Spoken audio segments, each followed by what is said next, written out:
Okay, we are live, but there's always a delay. But if you are tuning in right at the top of the hour, first of all, love your punctuality. Second of all, you are in the right place if you registered for how to sell your first 1,000 books using LinkedIn and get paid to do it.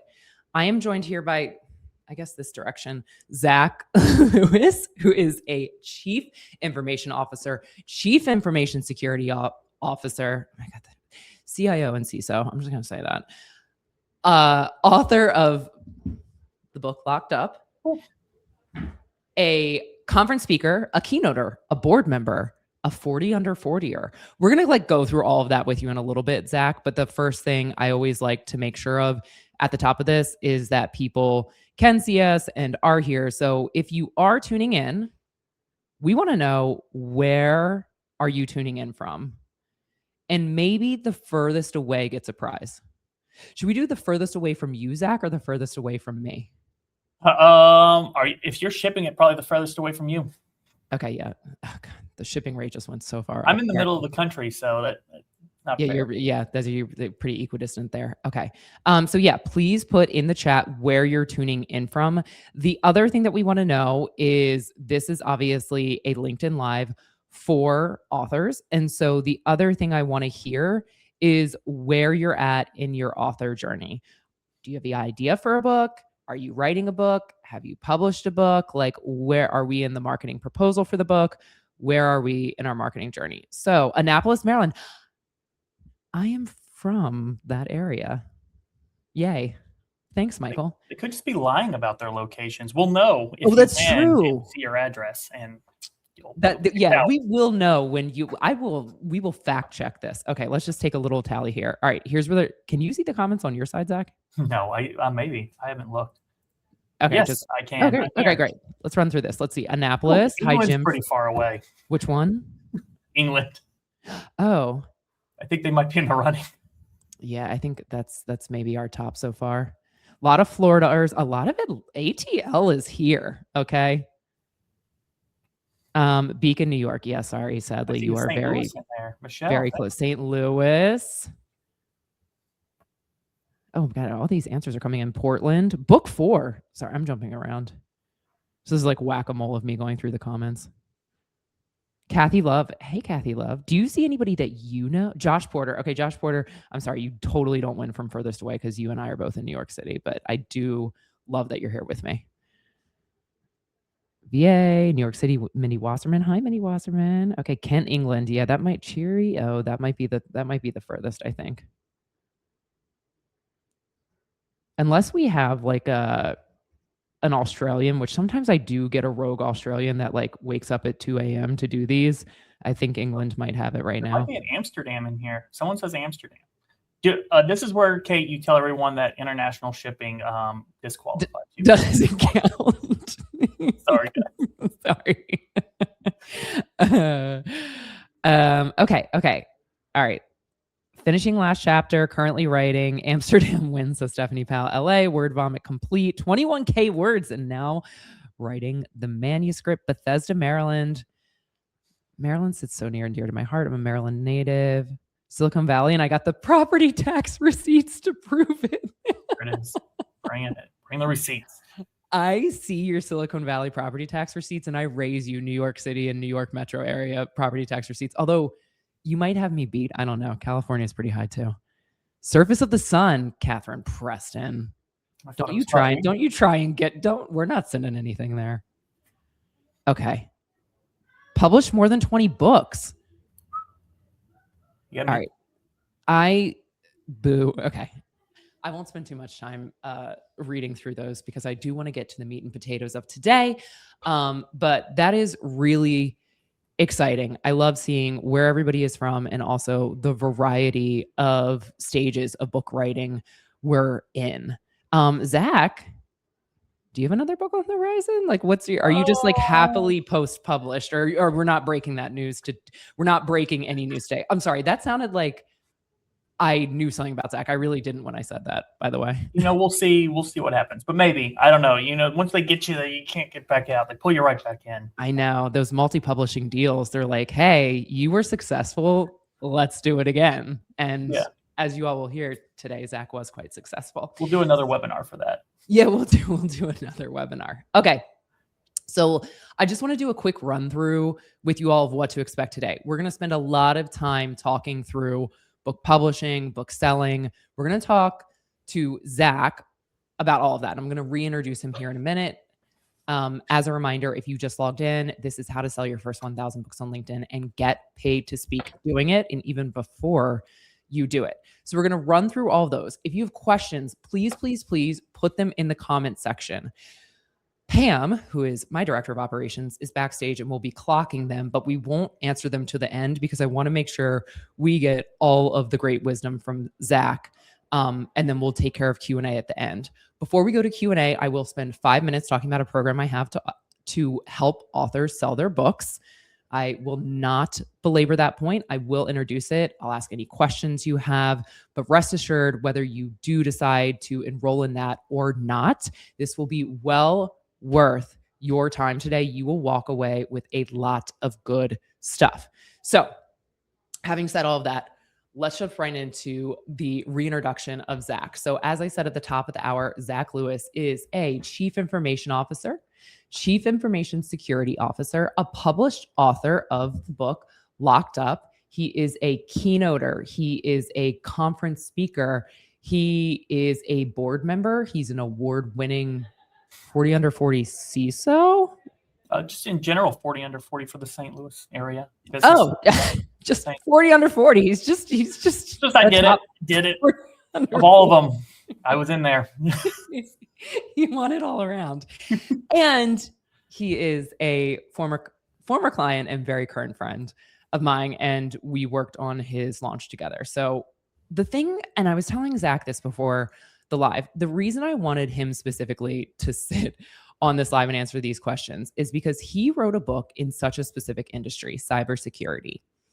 And he has done so phenomenally well, not only selling that book, but then really having a robust speaking career with it. And when I work with authors, which I have for the last decade, that's usually the golden pairing, right? We're not just writing the book for the book's sake, although obviously that's a worthy endeavor. A lot of you also want to speak too. And he has really found this wonderful intersectionality of the two of those things and hit it out of the park. So Zach, can you just give me all of the qualitative data you have right now, like books sold, how many rough estimates, how many talks you've done? Give us the world of Zach as it exists now so people can kind of see where you were and what's going on now in your life post. Yeah, let's see. Up.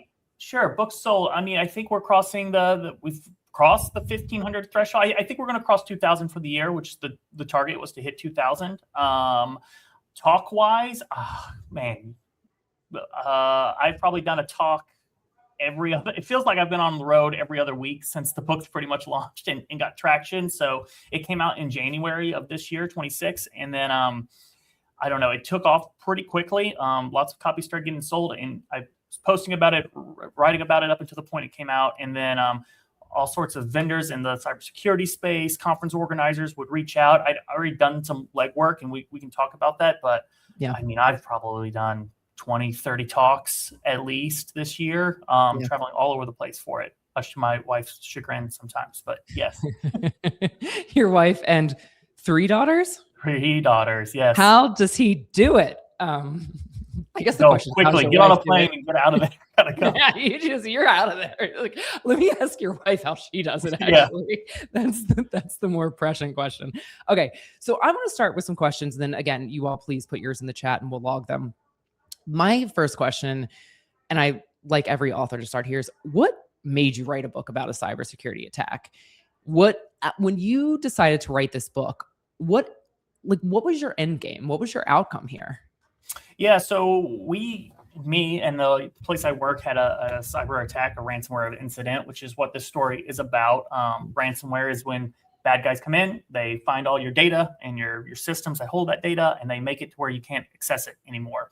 And I found after we got through that, I was telling people about it, and people had lots of questions. I would go to these conferences and give a high-level presentation or sit on a panel and talk about it from a high level, and people just wanted to know more and more and more, and I kept getting questions. And I started to realize there's sort of this hunger in the industry to know about how these incidents play out, how to get through them, how to work through them, and recover. So I was like, maybe I'll try writing a book. I've kind of always wanted to do it. I consume a lot of books, but let's maybe create a book and put something back out into the world to help the industry, help the practitioners, and sort of normalize talking about these events. Wrote a few chapters, pitched it to a publisher, which we'll talk about a little bit more, and they jumped at it, and the rest is kind of history.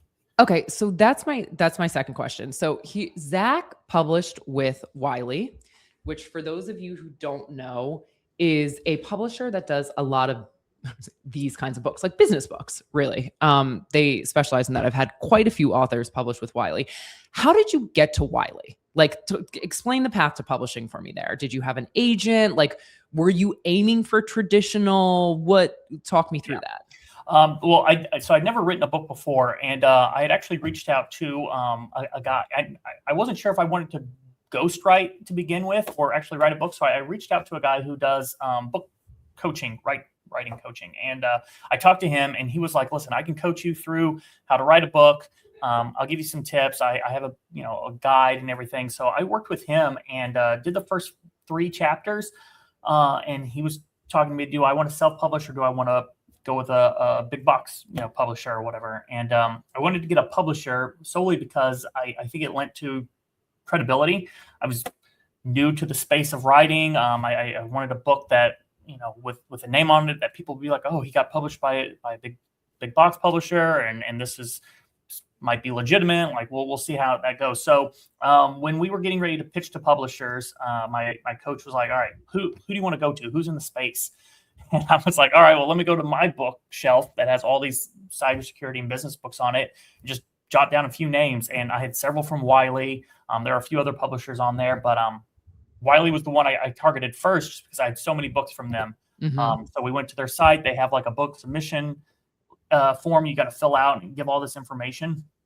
And we targeted doing that at the end of the year, so around Christmas, thinking like we'd get it in the rotation. They'd come back from the holidays into the new year and start knocking out book proposals that were submitted. We'd be at the top of the stack, and we'd hear something in January. I think it was like 2 or 3 days after we submitted that one of their editors reached out and was like, this sounds like a great topic. We love the premise of it. We want to do this book. Do you want to sign? Wow. And I didn't blink twice, signed it, and we rocked and rolled because I was like, hey, that's a big name. I have no negotiating power anywhere. Like, let's get a name on this and get rocking.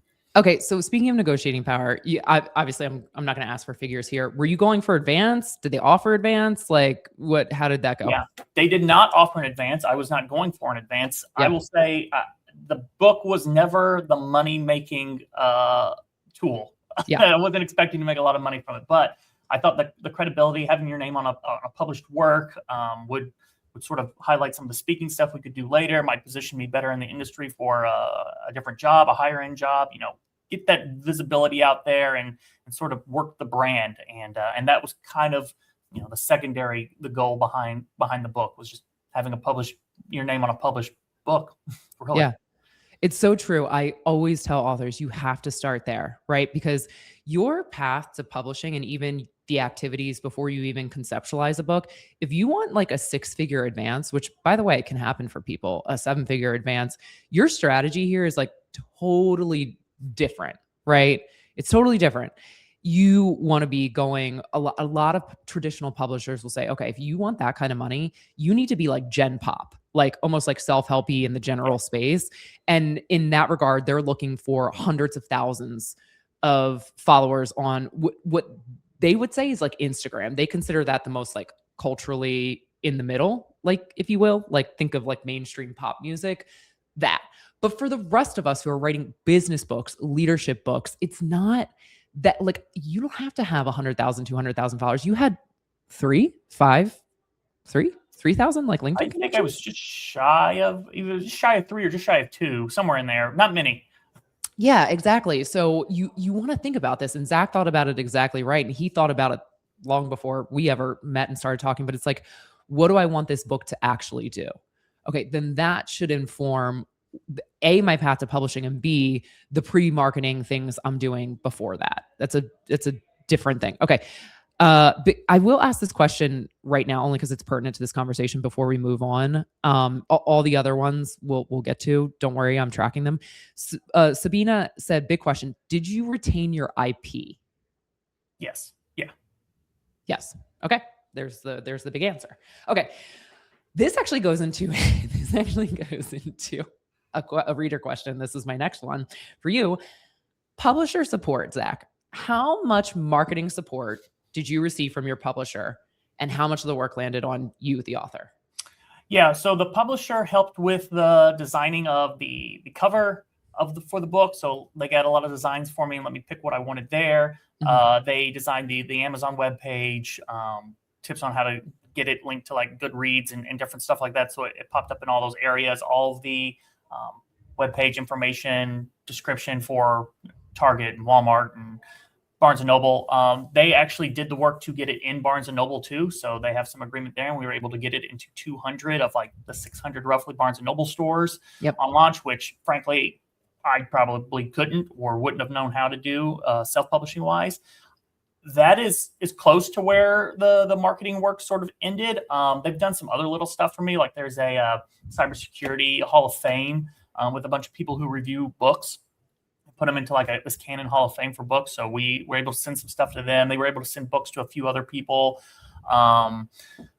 But like in terms of like really marketing, when the book's coming out, where I'm going to be, what I'm going to do, that was kind of all on my shoulders. So they have some tips, some tricks, but nothing as good as I learned from Kate. So a lot of it falls on the author's shoulders to really market that and push it and get it out there. Okay, so that was not a leading question, but I'm glad that you said that, because I think one of the biggest disappointments that I hear from authors, not disappointments, but misaligned expectations. Like everything you just said is effectively them fulfilling distribution, even down to writing the Amazon pages and setting up the carts and stuff. That's distribution and conversion. It's not top of funnel awareness.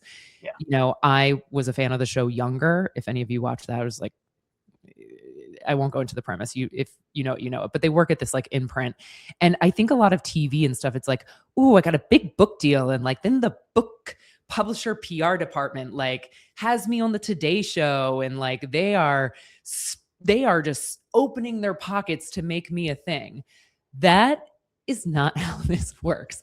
They are inking you, especially in today's day of like influencership and followers, because you're the prize pony. They're like, great, if they have X amount of followers or like deep ties in an industry, that means we will sell more books. But let's be very clear.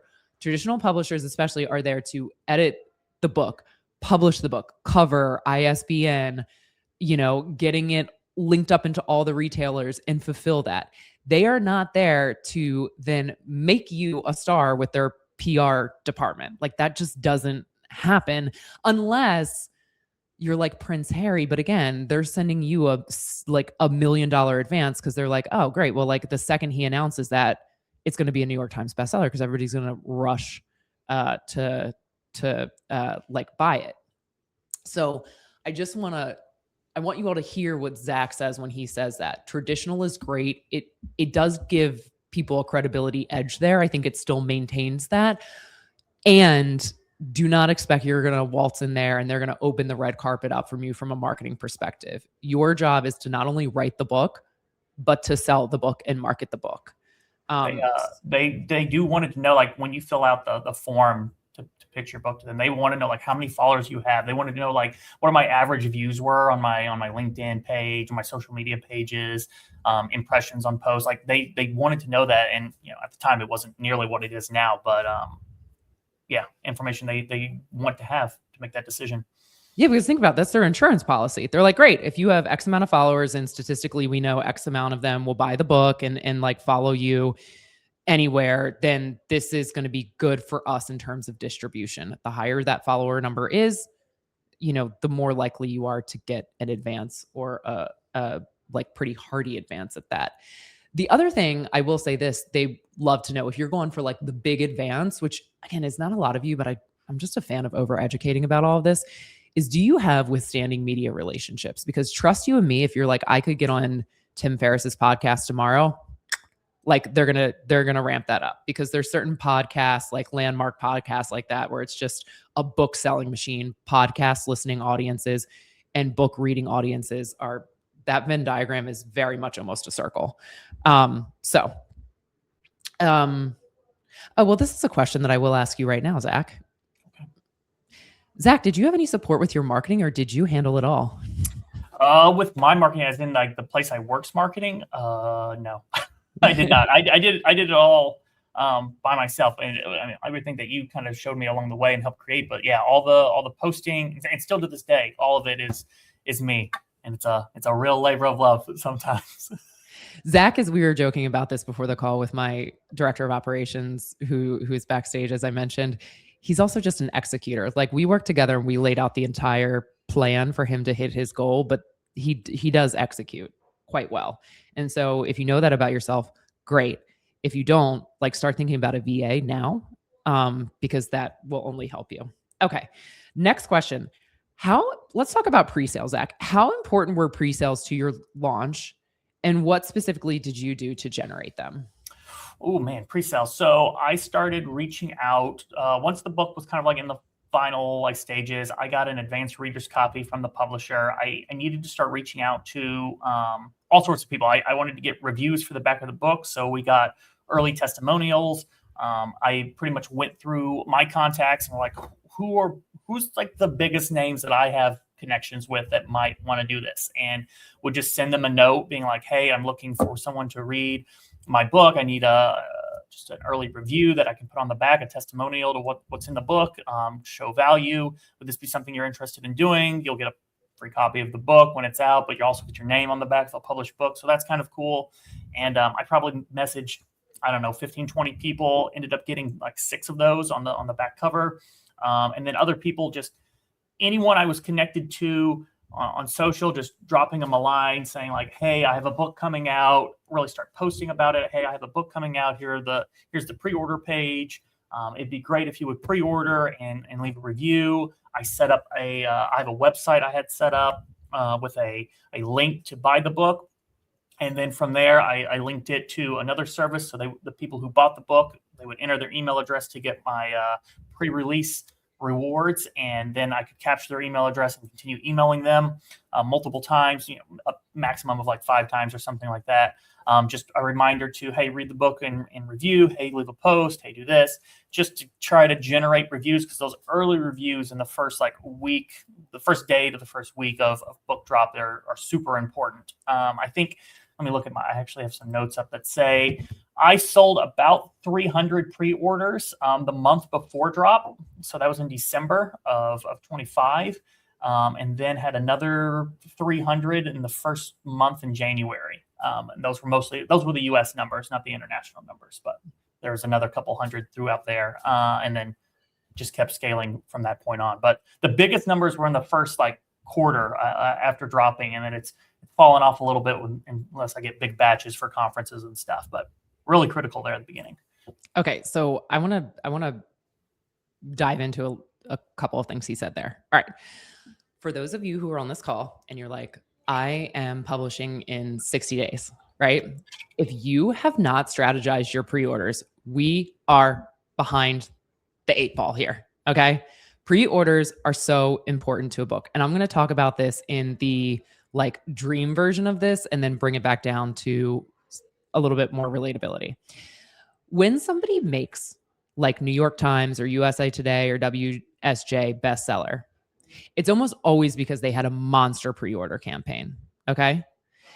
Why? Because when pub day hits, all those pre-order sales immediately clock as sales that first week. And those lists measure how many books you sold in a Sunday to Sunday period. If you don't absolutely nail your pre-order bonuses, your pre-order strategy, and start pushing those out, in the first week of launch, you have to then convince thousands of strangers. If you want to hit New York Times bestseller, it's anywhere from 5,000 to 10,000 copies sold in a week, depending on your genre. You have to convince that many strangers to buy it week of. But if you do pre-sale, you can have up to 6 months to convince that many people. And then day of pub, all those numbers drop as sales. And so it's really, really important. They are a huge leading indicator of how your book launch will go. As Zach said, he had equal pre-sales and launch like month sales, right? Like that is really, really important.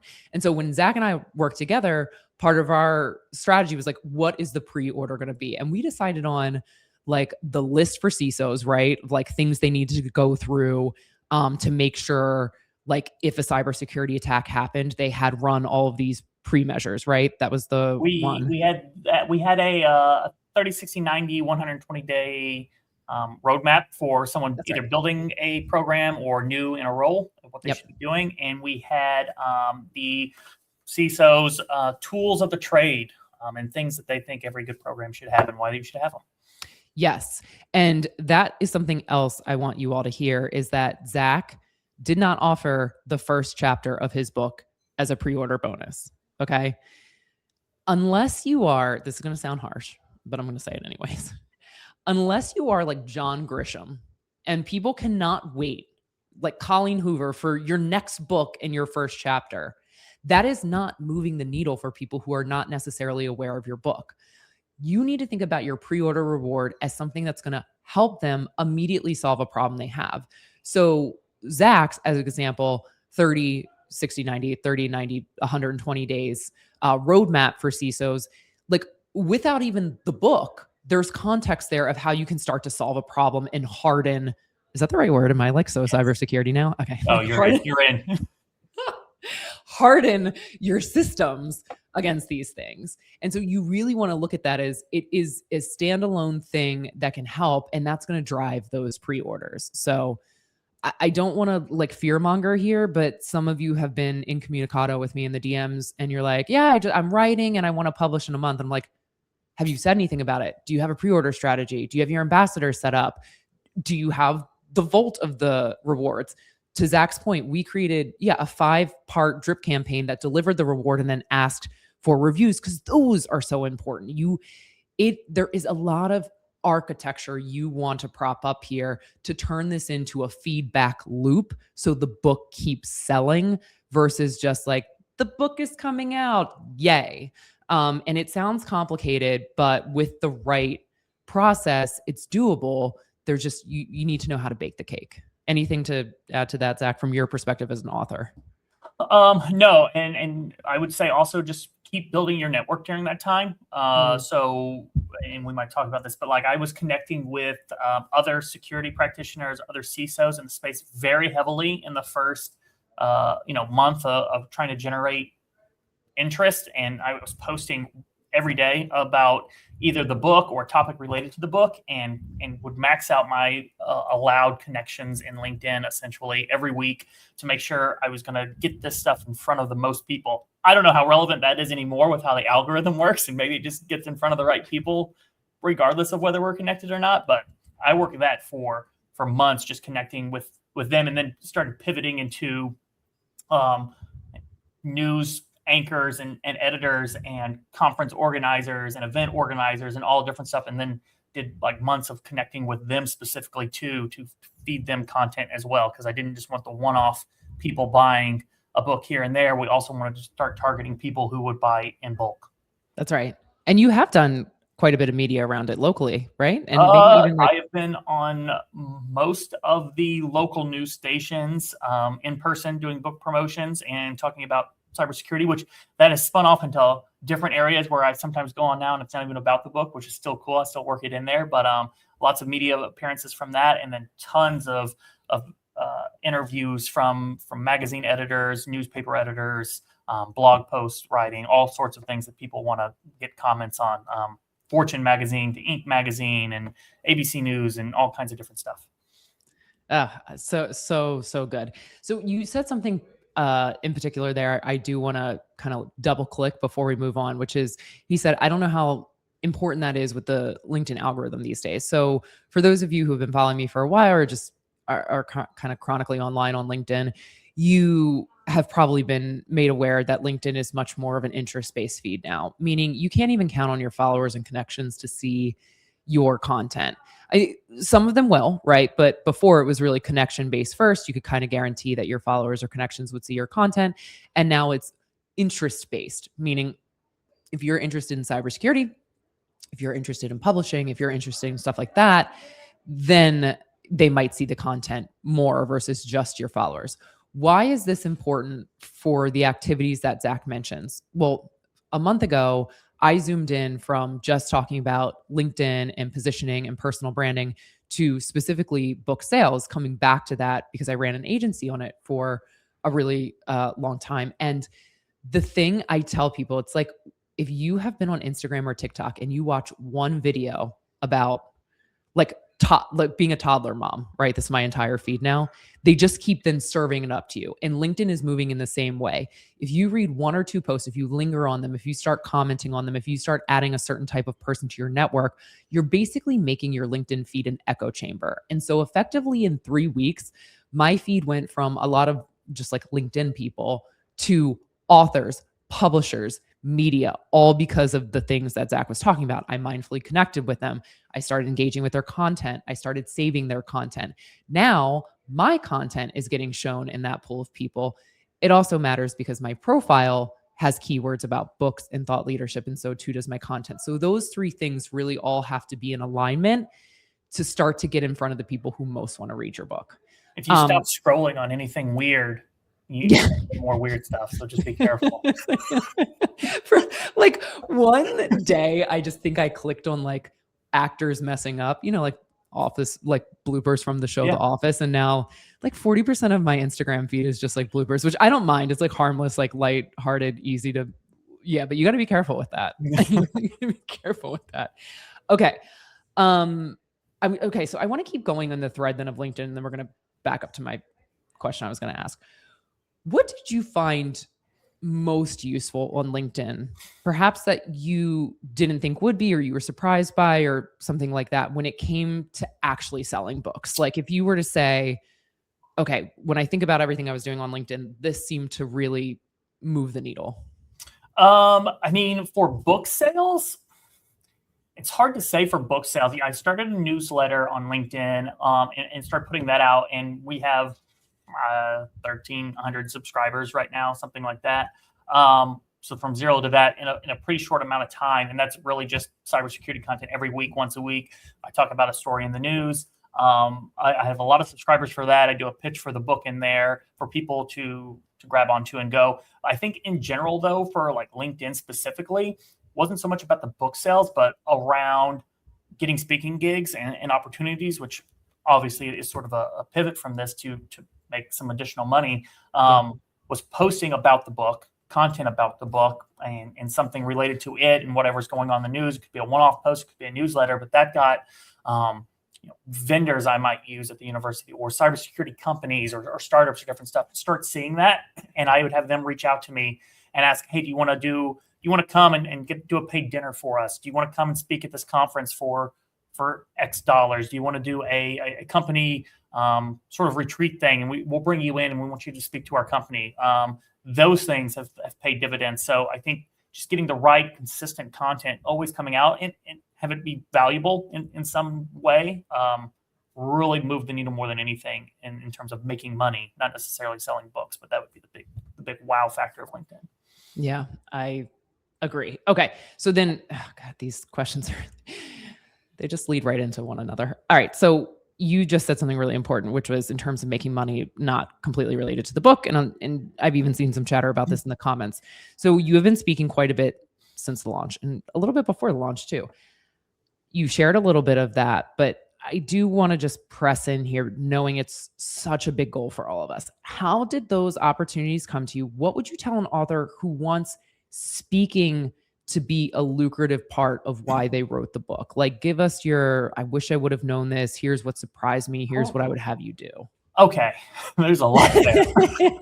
I was doing free talks prior to the book launch at conferences, mostly local conferences, where I would go and either do a presentation on something, but a lot of panels. I mostly sat on panels because panels are easy. You could just sit there and answer a few questions for 45 minutes. Those are super easy to get in and do. Once the book started coming out and getting news, I immediately started looking at podcasts in the space. Obviously, I followed some already. I tried to figure out who was the host of those. I would message them on LinkedIn. If you actually do a search for podcasts in your niche, there are unbelievable amounts. I still to this day can't believe how many cybersecurity podcasts there are, and I find new ones almost every week. Someone reaches out to get on their show, and it's crazy. And you have to start small. Like there are podcasts out there that get 100,000 views in cybersecurity, and I wasn't going to knock those out being a no-name person with their first book come out. So I mean, I was reaching out to anyone. If they had a cybersecurity podcast, I'd send them a message. Hey, do you want a guest? I'll happy to do it. I have a book coming out, and I think only one person said no. But everyone else said yes. And don't they wish? Look at you now. Oh, they regret it. They reached out and said, "I'm not doing it." Like, what is that scene in Pretty Woman? She's like, "Big mistake, huge." That's it. You should just walk back in their inbox and send that GIF of Julia Roberts. That's right. Look at me.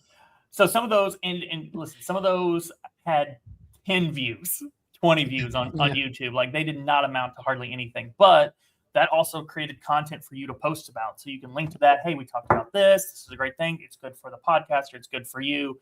Great. They'll share it. And as you get more and more views on these smaller podcasts, you start planning a couple bigger ones. Oh, someone saw you on this. Someone saw you here. And then now you're on a podcast that gets 1,000 views, 10,000 views. And I think I've had some up in the 50, 60, 70,000 range, which pretty good for cybersecurity, I think. So I've been on a few of them, but I keep doing those. I do them all the time. And so you have that content, you're putting that out, you're doing posts, you're connecting with people. I have the newsletter going out, a lot of different pieces happening there. And then, so I go to a lot of conferences. So I reach out to the conference organizers. Hey, do you need a keynote speaker? Is there an event I can fill in for? I have a speaker sheet now. I'm promoting my book. We could do a book signing and a talk, and here's some price points. And I had a speaker sheet made. You helped me make that. And we did some price pointing on there for different things, from in-person events and keynotes to like workshops and different stuff. And I just started floating that around. I mean, frankly, I got a lot of conferences that said no, and they didn't have budget for speakers, even though sometimes I knew they did. But other conferences said yes. And I would go to some of, and sometimes I would even attend the conference, find the organizer at the day of the event and say, hey, I see you got a keynote here. If you're looking for someone else to do an event, happy to do one. There are multiple cybersecurity conferences out there that did like 60, 70 to 100 events a year. I know they need speakers. Hey, let's book for a multi-city deal. Like, I'm happy to fly in. I'll do the talk. We can do a book signing. And really, you're just asking. It's just going out there, and it's sales. It's sales and marketing, and you're just marketing yourself to people and trying to get gigs. And you land a few of those. That's great. I have I just finished recording a sizzle reel, so that's going to get posted soon. Yeah. I got one of my keynotes full keynote recorded. I'm not going to post that, but I saved that in case conference organizers want to see it. See it end to end, yeah. Yep, and I can say, hey, here's what I talk about. Here's what it looks like. Here's a shot of the audience and different things. So you want to give them all the materials that they need to make a really good decision. Make it as easy on them as possible, because you don't have to be the best. You just got to sell yourself better than everyone else. Well, that's it. Okay, so let's do this. I had 2 other questions, but we have so many good questions in the comments and I want to be respectful of everybody's time. Let's do this. Let's talk a little bit about when I came into your life, not from like I'm great, but just like I think it's important to let's talk about me. I'm kidding. It's important to understand the time of this. That's really why I'm saying that. So you and I met August of last year, and you knew you were pubbing in January, right? Something like that. Yep. It's like 5 to 6 months out. Okay. So do you think in hindsight, was that enough time? Like, looking back, would you have pushed that back even at like we get started even a little sooner? Talk to me a little bit about that, because so much of this, as maybe a lot of you can hear, is like timing of all the different stages of a launch. I think 5 to 6 months is a good time frame. I think some of the pieces of it are dependent on when you can get like an advanced reader copy to start funneling that out to people to review and read early, to give to podcasters and interviewers and editors and stuff to start doing articles and stuff. Like, you need to have that piece ready. Other than that, I mean, if you've got a book and it's gone to a publisher, you're self-publishing or whatever, and like it is in the process of happening, you need to be moving on, telling people about it, writing articles about it. Like, the sooner you can get the word out, the better. I wanted my feed to be just swamped with posts about me and the book I was writing. Yeah. So like no one could scroll through, LinkedIn and not see a post, whether it was 5 days old, 3 days old, a week old, today, that wasn't about Locked Up coming out. And so they were like, man, this is everywhere. What is this about? I should probably take a look at it. So yes, 5 to 6 months is probably a great time frame to start. And that gives you time to build the extra resources, to reach out to people. I think one of the hardest things was getting people to respond. Like they want to, but they're busy in their lives. So like, hey, can you do that review? Hey, did you read the book yet? Hey, can you give me that testimonial, and stay on them about it so you can get that ready for your back cover, for your posts, for Amazon, whatever that is. I remember specifically in our session, I was like, you're going to feel so annoying, Zach. You really will. But just remember, you have a job and you have 3 kids. So too do these people. Like, if you want me to help you with a book launch, and I tell this to authors all the time, like, bombard me. You have to micromanage it. Like, Kate, tomorrow I'm publishing the book. Can you literally put this out at this time? Otherwise, like, it's not because I don't want to. It's just because, no offense, like, as a book ambassador, you're not my first priority. Like, we're not moving through the world like that. And so you have to be on top of them. I think we crafted like a 6 follow-up series. I'm like, you're going to cringe, send it anyways. It doesn't matter. Send it anyways. The book was, I finished writing the book in June and had sent to the publisher, and they were editing it. So we were going back and forth through edits. Yeah. The cover, I don't even know. The cover may have just been selected when you and I met. It was very early. Like I just maybe gotten it or gotten a few options for it. So that wasn't even finalized yet when we started marketing and talking about it. And what were the biggest surprises you would say when we were working together? Like things that you learned you had to do that you were like, oh, I didn't even think about that. The newsletter. Yeah. Newsletter and just marketing the book. I thought my writing was done, and it wasn't. It was, now I had to write more. Yeah. All in full disclosure, I did not like writing the book. I should probably mention that. And even my coach was like, listen, after a couple of weeks of writing, you're going to really enjoy writing. And then at the end, I was like, I still hate this. But I might do it again. But I did not like writing. And then I find out I have to keep writing. And now I have to write every week a newsletter. It feels like I'm writing a chapter, and continuous posts. But yes, lots more work ahead. Yeah. Okay. Well, with that, then I'm going to pivot and share a little bit more about the program that I'm offering. Like I said, I'll take 5 minutes. I'll answer some questions, and then you have such good questions for Zach. So I'm not going to belabor that. But the program is the title of this webinar: How to Sell Your First 1,000 Copies of Your Book on LinkedIn Without a 5-Figure Launch Team. And of course, get paid to speak doing it.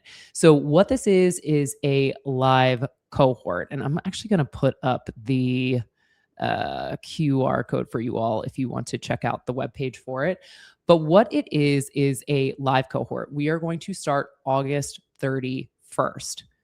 Who this is for: if you are writing anything nonfiction, leadership, self-help, anything in that genre, business, this is a great fit. If you are writing fiction, I will buy your book and I will read it, but this is about selling it on LinkedIn and turning that into conferences and keynotes. So probably not the best for fiction books. Just want to say that right now. Additionally, if you've already published your book, there are great folks I can put you in touch with, but probably not the best either, because so much of this program is contingent upon getting all the series of your launch correctly. So I'm going to walk through a little bit about what those stages are. And then Zach, so much of this is actually kind of, I would say, like built around a lot of what you and I talked about with yours. So I'm going to go through that. And then I'd actually love, no pressure, but you to just talk through, okay, this was kind of helpful and this was really great. And what stands out to you. So it's not a course. It is and it's not. Here's what I mean by this. Basically, what this is an entire launch system, much like the one I built for you, Zach, that walks you through, okay, here's the basis of what we need to do to make sure that we're measuring book sales, capturing them, and optimizing them. Then we're going to look at exactly when your pub date is and live customize an entire calendar for you. And when I say live customize it, I mean you're going in and 6 months out, a year out, 3 months out, you're going to set your pub date once, drag it down, and it'll do everything you need to do that week, which is kind of how we structured it for you, right, Zach? I use that for I haven't been using it the last couple of months, but I've used it for almost a year. Yeah. Like when I tell you it does not just end at pub date, this is after pub date to create a flywheel for your book. So if you are confused on like, oh my God, it sounds like there's so many things to do. I have to send ambassador emails. I have to build a book bonus section. I have to follow up with people. I have to get an advanced reader copy. It's set up and all you do is enter your pub date and then it tells you exactly what to do every single week. So whether you're 3 months out, 6 months out, 9 months to a year out, like Zach said, sometimes like you really can't start some of this early enough. In fact, recently I've been seeing so many of you utilize the template that I've been talking about on LinkedIn, which is put your book cover options there and have people pick their favorite. I've been seeing these posts go viral, Zach, like literally 300 comments of people, because people love to give their opinion on something. But here's the other thing I would be doing for all 300 of those commenters on which book cover of mine is my favorite. What would you do, Zach? This is a quiz. What would I do with them? I mean, I would probably already have my cover picked for one.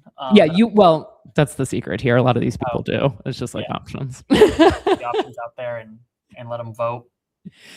But what I was going to say is for all 300 people that voted then and commented and took the time, you better believe I'd be putting them in a spreadsheet and then reaching back out to them for advanced reader copies. Oh, 100%. 100%. Okay. Yeah. You were getting to that answer. I know you were. A lot of people think if they give them the advanced reader copy that they like lost a sale, but you put that book out there. I give away some of my books every now and then, and at a talk or something, because I lose that sale, but I generate interest and someone's more likely to recommend it or push it back out or want to buy their own copy or something like that. So don't feel bad giving away an advanced reader copy or a physical copy or something. No, in my experience, like it actually incites sales. People like being a part of it. They're even sometimes more compelled. But from that, so much of this is also contingent upon ambassadors getting reviews for the back of the book. Like Zach said, come launch week, nobody can log into LinkedIn without seeing your book somewhere. So we are talking about sending a form to them, which basically tells them everything to do. We auto built the form for you. And then to Zach's point, giving you the 8 email sequence of when somebody says yes, what do you say? When do you deliver the assets to them? How do you get them to leave a review? Basically, what I wanted this to do is leave you with no stone unturned. Then we're going to talk about your entire LinkedIn content system. And one thing that Zach didn't say, but I said to him while we were working together is Zach is extremely funny. At least I think so.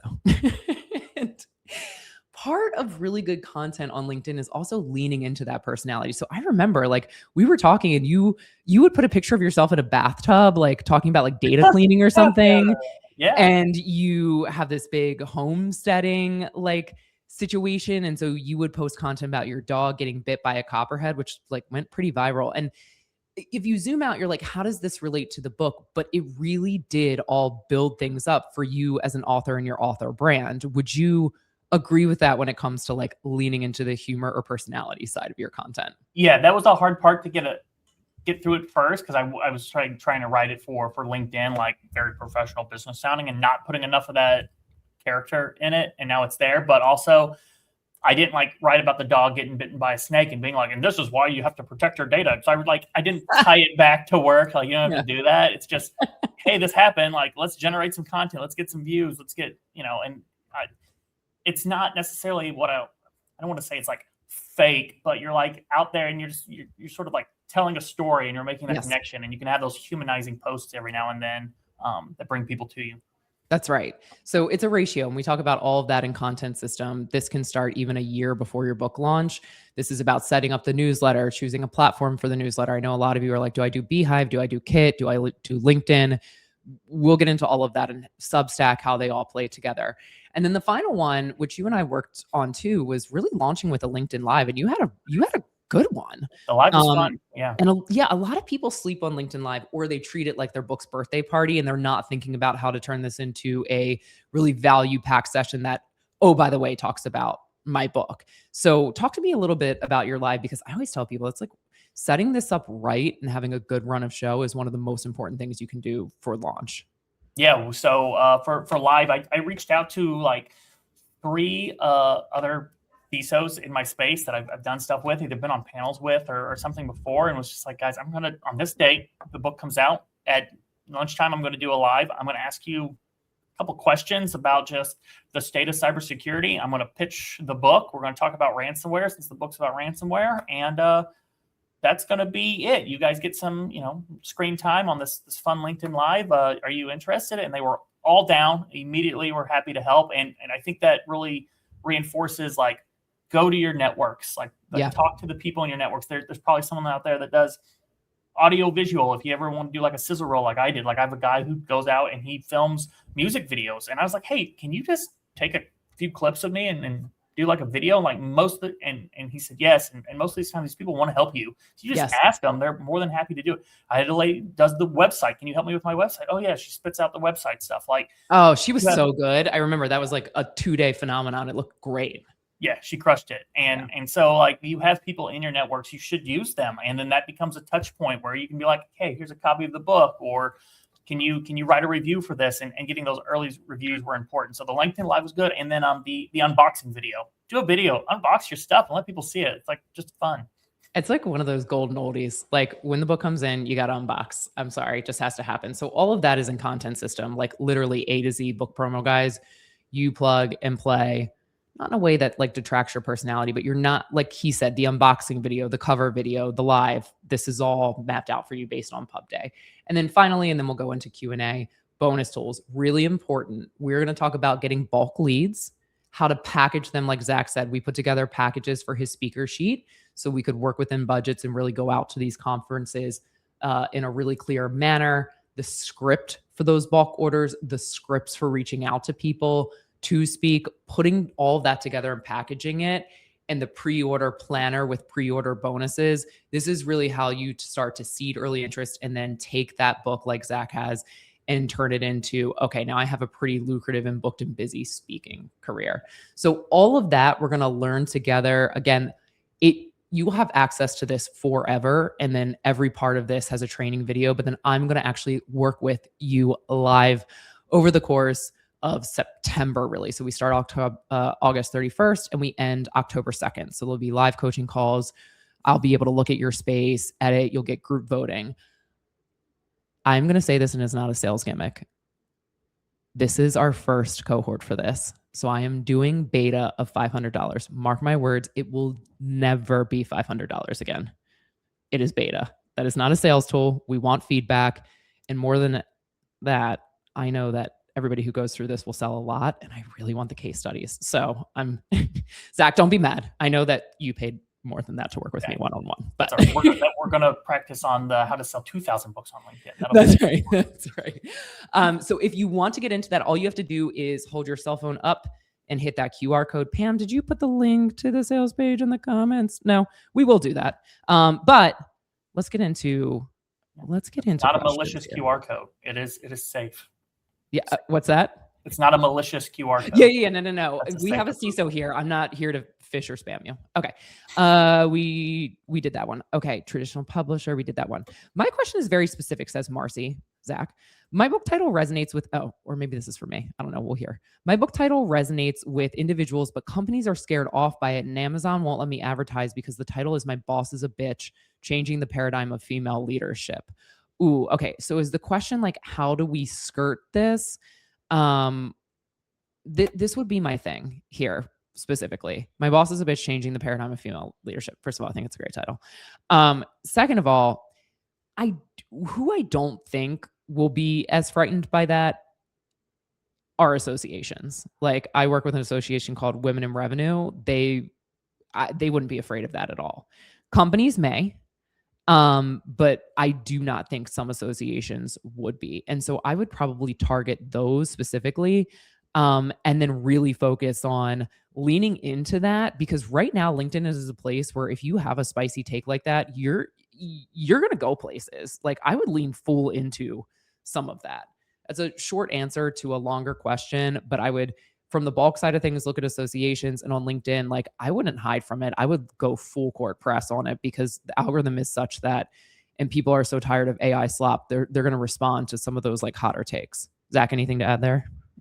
There's been a couple of books that have had language in the title, like bitch or asshole or something like that in it, and now we've all been censored by the LinkedIn gods. But that are in the title that have done very well, even better than I do. So there's definitely some sort of market out there, and publishers aren't necessarily scared off of them either. And you can buy those on Amazon. So I think it works. What is that very famous book that of course I That's read? the one I'm trying to think of. How Not to Give a F or something. So many F's to give. Yeah, Stop giving it. But like F is, I think, kind of spelled out. So if I already do that with self-publishing, what is the real advantage of a traditional publisher? Okay. The real advantage of a traditional publisher, to Zach's point, in my view, you'll still get a credibility edge in places if you really want that. You will get less royalties than you would with hybrid or self-publish. But hybrid and traditional will also help with the further reach of distribution. To Zach's point, he wouldn't have known how to get that set up in all those Barnes and Nobles and Walmart and all those relationships, correct? Yes. Yeah. So that's my short answer to that. If you do want a publisher, asked Nate, how important are book reservations? Do they help get the deal?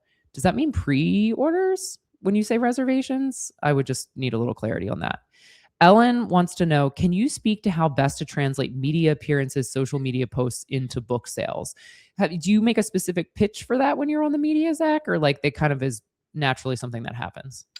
So it kind of naturally happens, but anytime I do so media appearances, on the news, I might do a segment on fraud or elder fraud or something in the environment, and they will come on the news. I'll get them on the news. They'll say, this is author of Locked Up, and I'll talk about it. We don't do a heavy push on the book there, but then afterwards be like, oh, we have a book review session, or we have a segment on new books coming out, and we'll do a whole segment on the book there. That can be done for conferences and stuff. When people are like, will you do a keynote? I always say, here are my fees.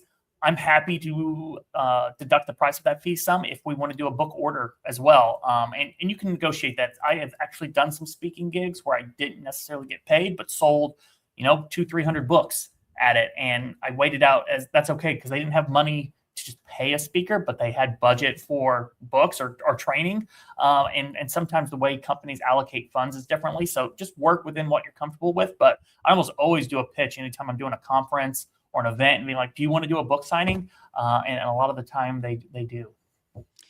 This is a good one. Some of these we've answered. So I'm gonna put some of these forward, and then Zach, you can hop if you have a hard stop, and some of you can stay on with me and I'll answer them. But this one in particular, Zach, do you recommend any specific newsletter platform for building an email list leading up to book pre-sale, like Beehive or something similar?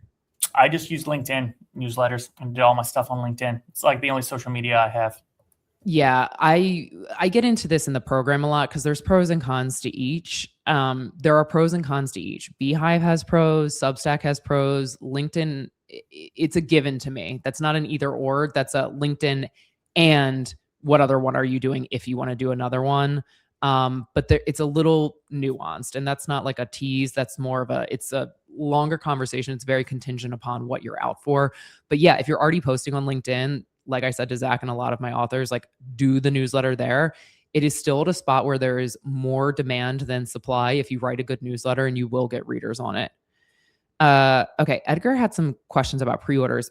Where can you set that up so that once it's launched, it's printed and shipped out to them and they've all already paid for it? That's all through like Amazon and the retailers. Yeah, I had my website that had a link to the retailers and Amazon to order. Yeah. And then the buyer could come to the site and they're like, hey, I bought on Amazon. I didn't verify any of it if they actually did or not, because I don't have the time for that. But most people don't, by the way. Most people don't. Yeah. And they just put their email address and their name, and then that unlocks the pre-order incentives for them. And then at that point, I have an email address. Maybe it's a fake email address. I don't know. Again, not verifying, but it's not usually. And then I have those email addresses, and then that is set up with another tool. And I think Kate will probably go into it in her platform that'll send out messages on a time cadence to the emails of the people who entered their email address into that box on your website. Thank you. Okay. Dan wants to know, what are 2 or 3 strategies you have to keep the mojo going after launching the book? How do you keep it alive after all these years? I just keep writing, man.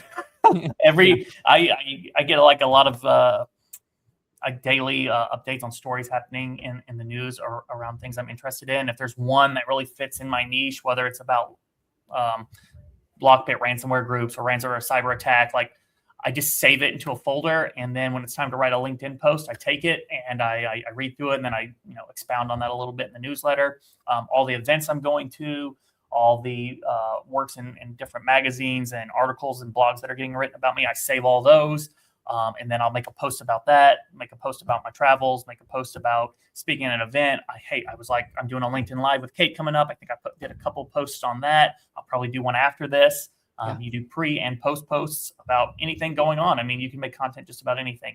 And so I sit down usually on Sunday night after my kids go to bed, and I write out my posts for the week.